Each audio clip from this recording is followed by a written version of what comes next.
into the test tube of these three parameters: what, how, and why. Then you are there. So let us read page 7 of the Bhagavad Gita. Page 7 of the Bhagavad Gita. The second paragraph. It reads like this. The subject of the Bhagavad Gita entails the comprehension of 5 basic truths. First of all, the science of God is explained, and then the constitutional position of the living entities, the jivas. There is Iswara, which means the controller. There are jivas, the living entities, which are controlled. If a living entity says that he is not controlled, but that he is free, then he is insane.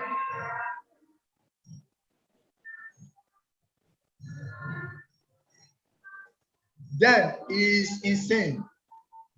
If a living entity says that he is not controlled, but that he is free, then he is insane. The living being is controlled in every respect, at least in his conditioned life. So in the Bhagavad Gita, the subject matter deals with the Iswara, the supreme controller, and the jivas, the controlled living entities, Prakriti, which is material nature, and time, the duration of existence of the whole universe or the manifestation of material nature, and karma, activity, are also discussed. Okay? The cosmic manifestation is full of different activities. All living entities are engaged in different activities. From Bhagavad Gita, we must learn what God is, what the living entities are, what Prakriti is, what the cosmic manifestation is, how it is controlled by time, and what the activities of the living entities are. These are the 5 subject matters or 5 basic truths that are discussed in the Bhagavad Gita. Okay? Getting it? From the Bhagavad Gita, we must learn what God is. That is Iswara. What the living entities are. That is the jivas. What Prakriti is. That is material nature. What the cosmic manifestation is. That is the form of Kala, time. How it is controlled by time. And what the activities of the living entities are. So these are the 5 basic truths in the Bhagavad Gita. And it is noteworthy that out of the 5 basic subject matters in Bhagavad Gita, it is established that the Supreme Personality of Godhead, or Krishna, or Bhagavan, or the Supreme Controller, or Paramatma, you may use whatever name you like, is the greatest of all. The living beings are in qualitative life, equality like the Supreme Controller. For instance, the Lord has control over the universal affairs of the material nature, as will be explained in the later chapters. So this is it. The Supreme Personality of Godhead is the controller. The individual living entity is the controlled. Material nature, Prakriti, constitute the laws that govern the relationship between the Iswara and the Jiva. And time, by time, the reactions of these activities are brought. The living entities are always active, and the reaction of the activities are brought in the form of destiny to them. So these are 5 big topics. These topics are all discussed in the Bhagavad Gita. So you got it? The Iswara, the Jiva, Prakriti, Kala, and Karma. And it is noteworthy that of the 5, 4 are eternal, but 1 activity is temporary.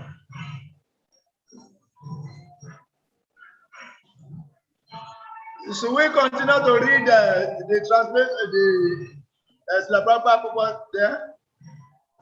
or we just move ahead?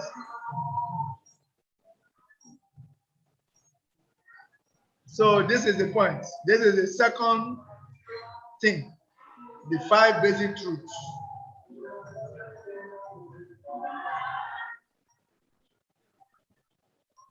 Okay, so this second session, the 5 basic truths are explained. That when you go further, you can see that there is a difference between the supreme and the individual living consciousness. These are explained in details in this part of the purpose. Then there's a difference between contaminated consciousness and purified consciousness. It is explained. And generally, consciousness is explained. Then the supreme absolute truth, Krishna, is explained. So by the time you read through the paragraphs that are in front, you're going to see all this very clinically explained.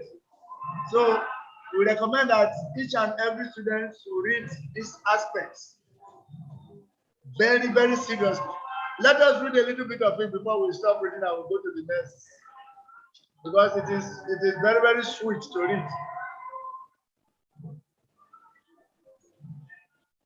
Out of the 5 basic subject matters in Bhagavad Gita, it is established that the Supreme Lord, Krishna, or Brahma, or the Supreme Lord is integrators of all.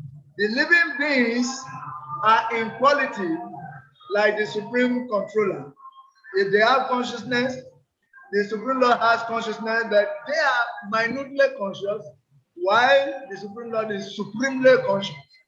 So this is the difference between the individual consciousness and the supreme consciousness. One is minutely conscious, one is supremely conscious. The living entity is minutely conscious. Okay? When we see wonderful things happening in the cosmic manifestation, as Lord Krishna says, Maya Dakshina Prakriti, Suyate Cha Charachara. This material nature is working under my direction. The whole material nature is like a yantra, like a machine. And a machine does not work independently. It is operated. Every machine is operated. Whether there is, anywhere there is a machine, there is a mechanic. It's operated. So this material nature you see, wonderful as it is, with the sun and the moon and the earth and the air and everything therein, it is a big machine being operated by Krishna himself. So later in the Gita, we are going to see the detail of how it is being operated. My voice is very loud because there is kirtan going on in the temple room, and I had to raise my voice so that we can, at least you can hear me. That's why my voice is being high. Now the kirtan has gone down, my voice has come down also. So bear with me. Bear with me. So this is the level. This is the level. The material nature, great, gigantic as it is being controlled by the Supreme Controller, who is the Supreme Mechanic. That is Krishna. Okay? Beautifully designed as material nature is, there is a designer. That designer is Krishna. Wonderful as the laws of material nature are, they are not independent. Wherever there is a law, there is a lawmaker. The lawmaker, supreme lawmaker is Krishna. And then the individual living entity is conscious, the Supreme Lord is conscious, but the Supreme Lord is supremely conscious, while we are minutely conscious. Just like a drop of water from the ocean has liquidity as its quality, the same way the whole ocean also, liquidity is the quality. Without liquidity, there is no question of ocean. And without liquidity, there is no question of drop of water. But the difference is that there are more varieties in the ocean than in the drop of water. So the living entity is like a drop of water compared to the ocean, which is the Supreme Lord, and in which there are a lot of varieties. So this is the difference between the individual consciousness and the Supreme consciousness. The living entity is only conscious of its body, but the Supreme Lord is conscious of all bodies. No, after all, it's there as a super soul. So when consciousness is said to be contaminated, It is that consciousness that somebody wants to enjoy the world without the Lord, want to enjoy the kingdom of God without God. You think that everything in this world is meant for my own enjoyment. That is contaminated consciousness. It is contaminated by the virus of selfishness. When somebody's consciousness is polluted by the virus of selfishness, he sees this world as meant for his own enjoyment. So he works very hard just to gather things, just to enjoy his senses, without relationship with the supreme enjoyer. So that is the difference. But when consciousness is purified, the purified consciousness sees everything in relationship with the Lord. Jivira Swarupa Haya, Krishnera Nitya Das. Mama Evam so Jiva Loke Jiva Bhutta Sanatana. He sees everything in relationship with the Lord. That he is not free. He is in existence because the Lord is in existence. It's just a little part of the Lord. Therefore, just as the part of the body, the hand, is meant for serving the whole body, he being the part and parcel of the Lord, is meant for serving the Supreme Lord. Therefore, the relationship between the individual soul and the Supreme Soul is service. So when one comes to that consciousness of service relationship with the Lord, then his consciousness is called purified consciousness. So all these explanations are given, and they are given in the purpose there in the front. So you can read them and try to understand them. Enjoy reading them because it is so sweet. In page 10, the first paragraph, it is written like this. The Supreme Conscious Ishvara is similar to the living entity in this way. Both the consciousness of the Lord and that of the living entity are transcendental.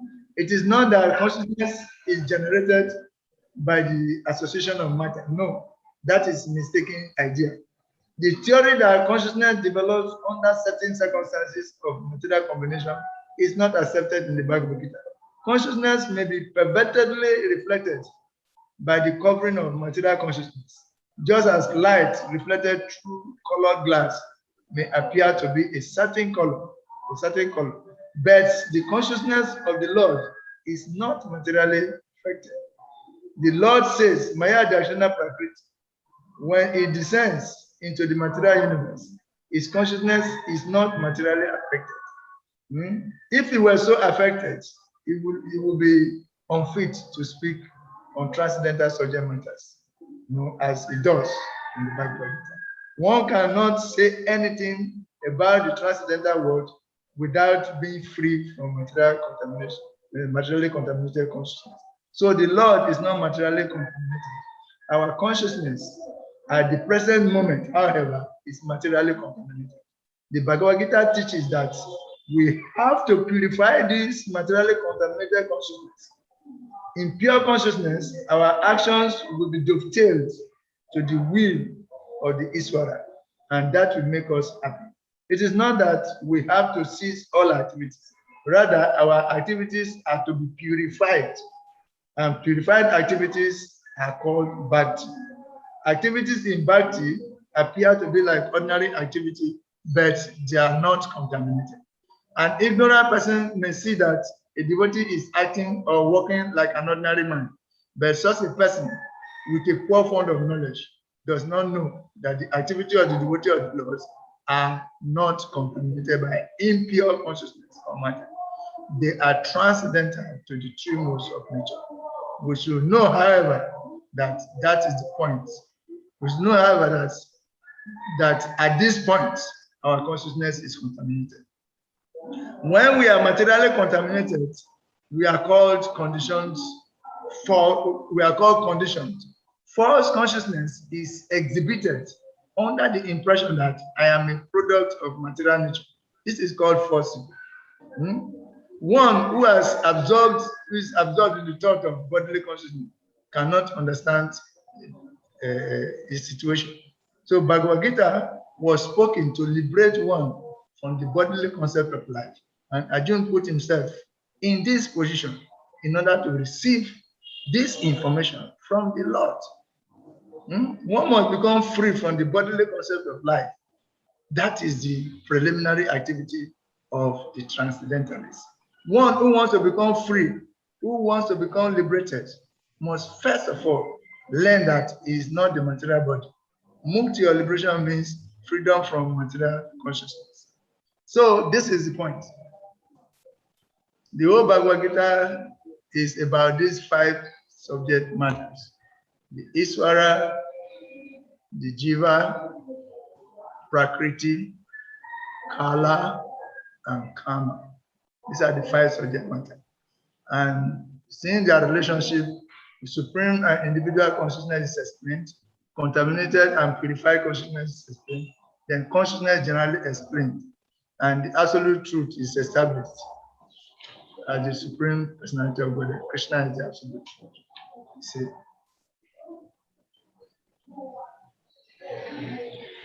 So it is actually loaded, very, very loaded. So I recommend that each student to read the introduction again and again, so that you can really get the basic of everything. Once you understand this introduction properly, you can understand the whole of the Bhagavad Gita. Okay, that is it. You can understand the whole of the Bhagavad Gita.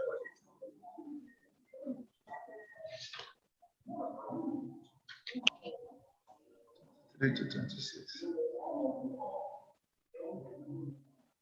Okay, so I haven't said this much about topic 2. We can move to topic 3. Prabhuji, can you explain more about Kala? Kala? Kala. What? Time. Time. Time. Yes. Oh, yeah. Kala, time is like the mixer. Time brings about the interaction of the living entity and material nature and the supreme Lord, especially material nature and the living entity. By time, every action produces a reaction. Karanam guna sango asya, sad asad yomi. Everybody is in a particular situation due to the reaction of the activities he performed in relationship with material nature in his previous life. This body itself is material energy combined. So the living entity dwelling in it, how he utilizes the body, the purpose for which he utilizes the body, all combine together, aggregate together to give him a particular kind of destiny or reaction. So time is the mixer. It mixes our activities, qualify them, and bring out the results from the other side. And Krishna is time himself. Krishna is that time. Krishna is time. He is the one who is operating as time to bring about the result of our activities. So that active ingredients that brings about the result of all our activities is time. So it is very important that we utilize time properly. To utilize time properly means to engage time in glorifying the Lord. See, if time is properly utilized, we can plant the seeds of our liberation, and by watering it by time, utilizing time properly in watering it, we are going to get the fruit in due course. So past, present, and future are conducted by time, and that is Krishna. The present is the result of the past, and the future is the result of the present. All these 3 are harmonized, past, present, and future. They are harmonized by time. Technically, they are called the 3 big brothers: past, present, and future. The 3 big brothers. They are coordinated by time. They are called 3 phases of time. You see? So whatever situation we find ourselves is due to how we utilize time in our previous life. And how we are utilizing time now is going to determine what we are going to become in our next life. So it is very important that we understand what time is. And time is Krishna, and it cannot be misused. It cannot be freely misused. If you try to misuse time, Krishna will chastise you because Krishna himself is time. He will bring a particular kind of reaction that will make you to realize that you have misused something very valuable and that you have made a mistake. You will learn by experience. So let us learn how to utilize time properly. See, it's very important we understand time. But as you read through the introduction from beginning to the end, you will see how time is being clinically explained also. You see, the best use of time is to utilize time in the service of the Lord. That is why the Prabhupada, the founder of Charya, has created the International Society for Krishna Consciousness, so that we can come together and learn how to utilize time. You know, and learn how to utilize time. Because time is Krishna. If wasted, there are a lot of reactions. So that is it. Having said this, okay, before we go to the next topic, let me say, we have talked about the spirit of Bhagavad Gita as the spirit of devotion, the spirit of Bhagavad Gita, the spirit of devotion to Krishna. 2, we have talked about the purpose of the Bhagavad Gita to deliver mankind from the nescience of material existence. And in the process, we said that Arjuna was never in Maya, but Krishna put him into a state of confusion so that he can act that role of the drama for Krishna to be able to speak the Bhagavad Gita for the purpose of liberating mankind from the nescience of material existence. So out of overflowing compassion alone, out of overflowing compassion alone, did Krishna put Arjuna into that state of confusion so that Bhagavad Gita could be spoken for the purpose of guiding mankind on how to live here without being entangled. Okay, so that is about that. Balagopal Prabhu. Hare Krishna. Hare Krishna, Prabhuji. Hare Krishna. So please, the purpose of Bhagavad Gita is only one. All other purposes are just expansion of that purpose. They are subsets. They are subset of that purpose. That one purpose is the almighty purpose. Then all others are just subsets of that almighty purpose. Complementary. Okay. Yeah. Hare Krishna. Okay. Thank you, Prabhuji. Hare Krishna. Hare Krishna. So, anybody has question again? Yeah, Hare Krishna, Prabhu. Hare Krishna. Yes. Then how we know to utilize the time? Huh? Because you mentioned the time, but how we know this is we using the proper actual time we are using to the Krishna, or we are using in actual activities, or we are wasting the time? How we know? How we can define that one? Yeah, the actual activities are defined already in the Bhagavad Gita, and that's why Krishna is speaking Bhagavad Gita. And there is explaining everything that time should be utilized in devotional service of the Lord. The time should be utilized in devotional service. And the time that is utilized in the service of the Lord is properly directed. But time utilized for sense gratification activities of sense activities that are not related to glorifying God, those activities, that time is actually misused.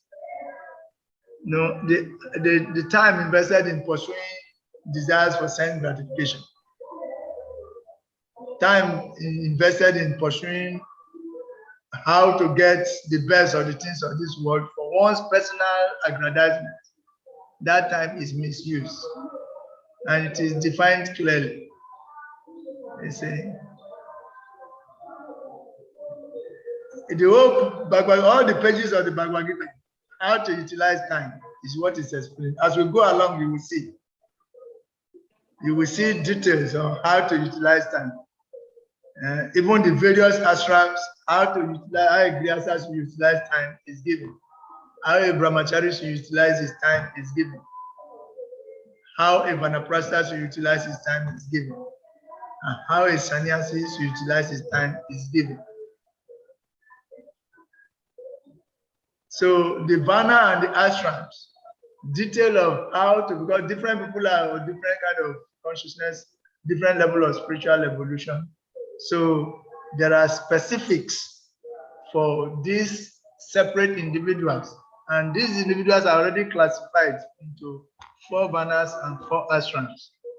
And how to act in a particular Vana and ashram is already defined. And we are going to come to that, is the detail of that in this same Bhagavad Gita. And Krishna himself instituted the Vanashram, and he created the boundaries of the different ashrams and the Vanas, so that by acting within the confine of those boundaries, one will get the maximum benefits. How to do that is given. Why we must do that is all given. But that detail will come to that when we come to those chapters dealing on Vana and Ashram. It is very important, because even though we are transcendentalists, before we leave our body, we are supposed to live. We are supposed to live before we leave our body. So how to live? It is very, very important. Most important, how to live. We are not this body, we are spirit souls, but we are in the body. We are in the body has demands. So how do we live in a way that we fulfill the demands of the body without being entangled by sinful reactions? That science is given. The next few chapters, like chapter 3, chapter 5, is all dealing about this Kama Yoga aspect of the Bhagavad Gita, action in Krishna consciousness. The detail is there. We are going to come to that. But before that, we are just pointing out, we are just giving an overview. By the time we come to the details, you will see everything so clearly. What is to be done, why it is to be done, how it is to be done. Everything, even how to eat, how to sleep, how to mate, how to defend, everything is given. So it is such a detail. Krishna is so considerate that he knows our level and he knows how to reach us, and he has reached us very nicely. You see, so that is that. That gradually brings us to the next topic, Vedic knowledge.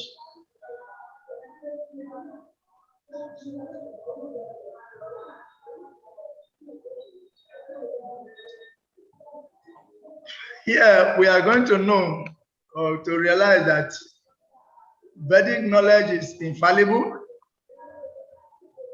Vedic knowledge comes from perfect sources. How to utilize our resources in the material world, just as we were talking.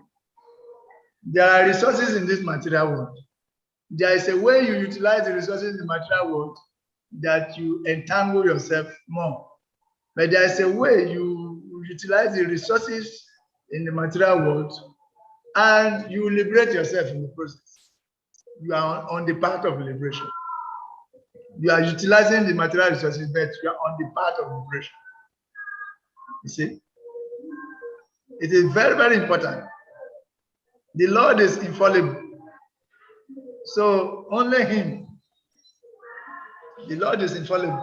So only Him has, there are 4 basic defects that every human being has.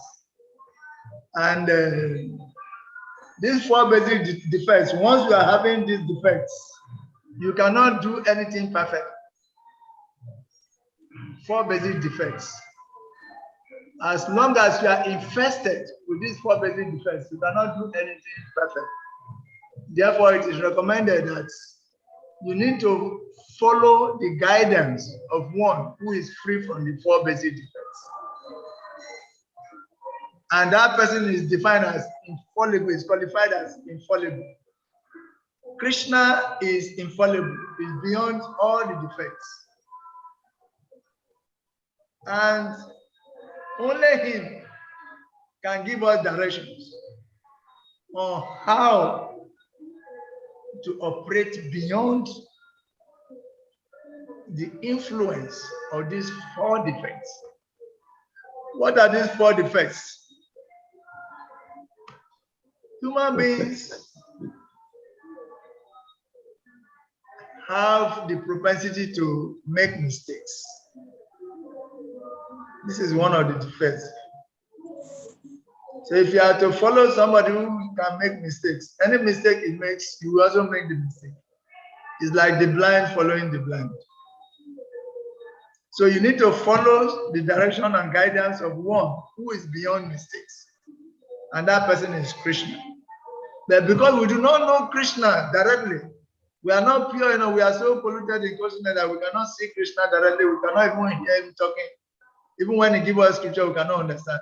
We need to get guidance from one who knows Krishna, who is purely, exclusively devoted to Krishna, who is a Matpara devotee of Krishna. He knows Krishna, therefore he can deliver us to Krishna. Therefore, we need a guru. That topic is discussed elaborately in the future, in the 3rd chapter, 4th chapter of the Bhagavad. So, Krishna is beyond mistakes, is beyond cheating propensity.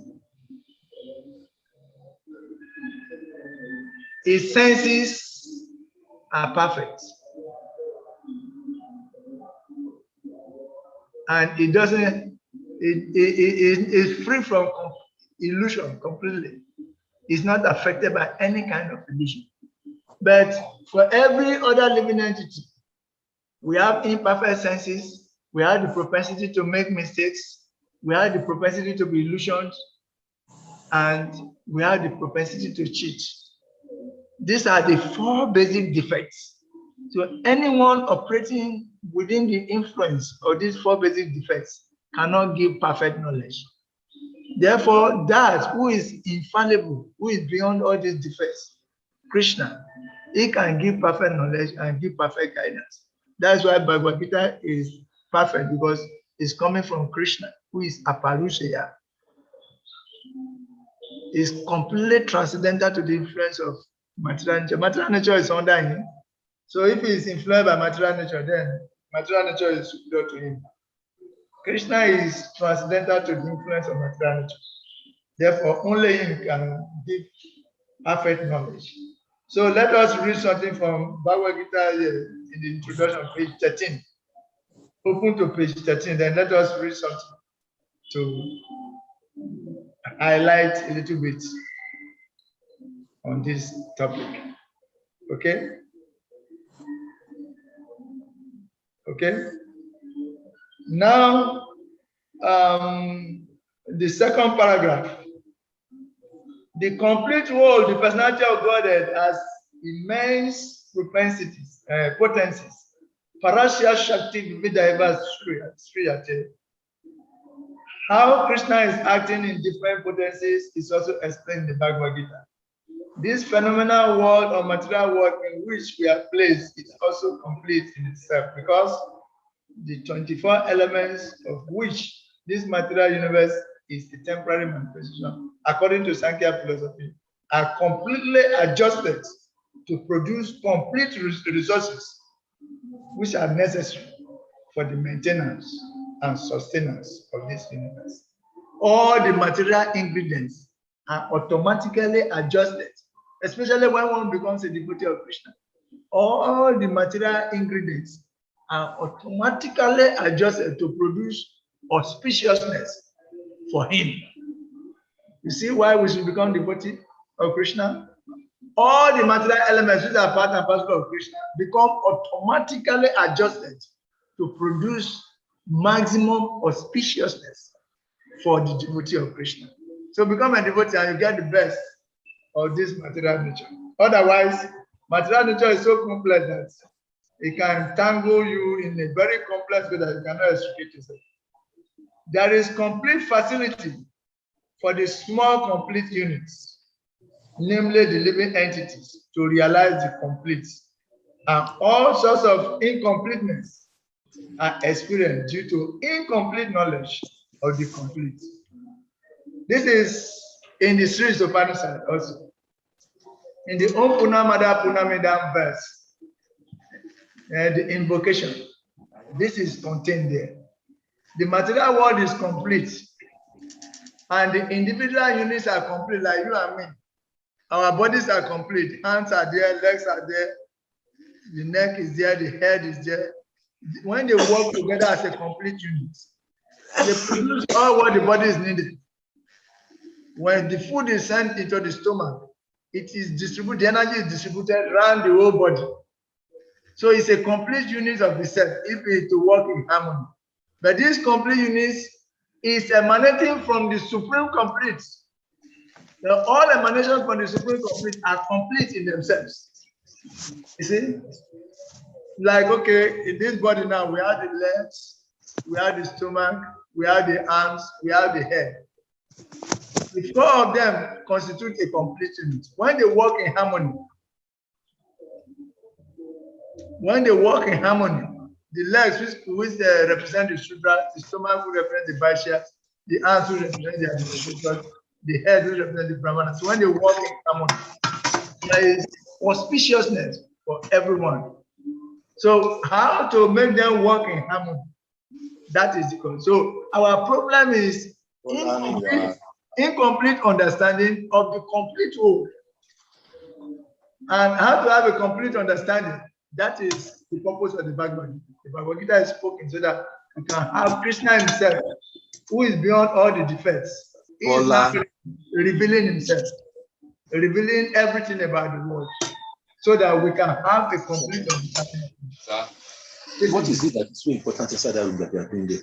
Okay, I've done what you said I should do. I said you give a laptop. I gave you the laptop. Hare Krishna. We are hearing some noise from somewhere. Please, you can mute. You can mute. Asuni Kumara mute. Bala Gopal mute. Nicholas Prabhu mute. Nicholas Ezuman mute. Gisalik mute. so that those background noise will not be there. Okay, Krishna is complete. But because we have an incomplete understanding of the complete whole, we are experiencing incompleteness. To have, let us enable us to have complete understanding. Krishna is giving Bhagavad Gita. He's speaking about himself. He's speaking about material nature. He's speaking about time. He's speaking about the jivas and their relationship, so that we can have a complete understanding. And that complete understanding is summarized like this. When you pour water to the root of the plant, automatically the leaves and the branches are nourished. The root to the tree of life is Krishna.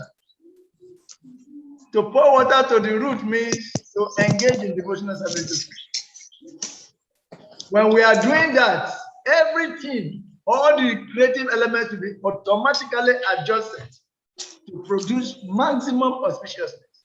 That's what Bhagavad Gita here is saying. If you have the Bhagavad Gita and you go to page 13, you will see, second to the last paragraph, and the last few sentences of that paragraph, you will see what we are talking about. There is complete facility for the small complete units, namely the living entities, to realize the complete. And all sorts of incompleteness are experienced due to incomplete knowledge of the complete. So Bhagavad Gita contains the complete knowledge of the Vedic wisdom. All glory to Srimad Bhagavad Gita ki jai. Srimad Bhagavad Gita ki jai. Srimad Bhagavad Gita ki jai. So that's the introduction of Bhagavad Gita, and you'll be there. There are no two ways about it. Okay? Let us go deep into Bhagavad Gita. Krishna is infallible. Okay? All Vedic knowledge is infallible. And Hindus accept Vedic knowledge to be complete and infallible. For example, cow dung is the stool of an animal. Cow dung is the stool of an animal. And according to the Smriti or Vedas or Vedic injunction, if one touches the stool of an animal, he has to take a bath to purify himself. But in the Vedic scriptures, cow dung is considered to be purifying agent. Yes, cow dung is pure according to the Vedic injunctions, and it is pure. Presently, it has been found out that it has all kinds of antiseptic qualities. That cow dung is actually pure. Though it is stool of an animal, the Vedas, the infallible Vedas say that it is pure, and it's actually pure.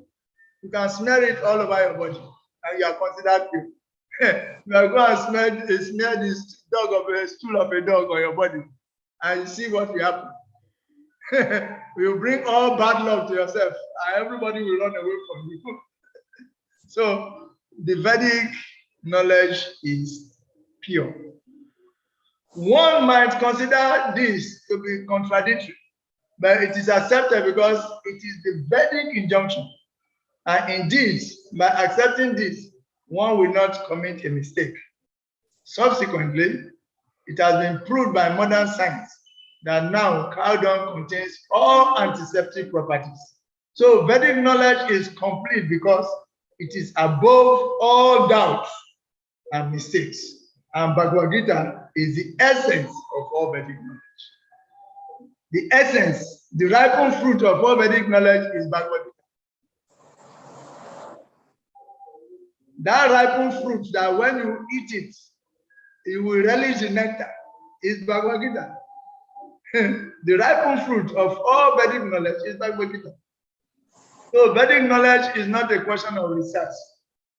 Yes. Our research work is imperfect.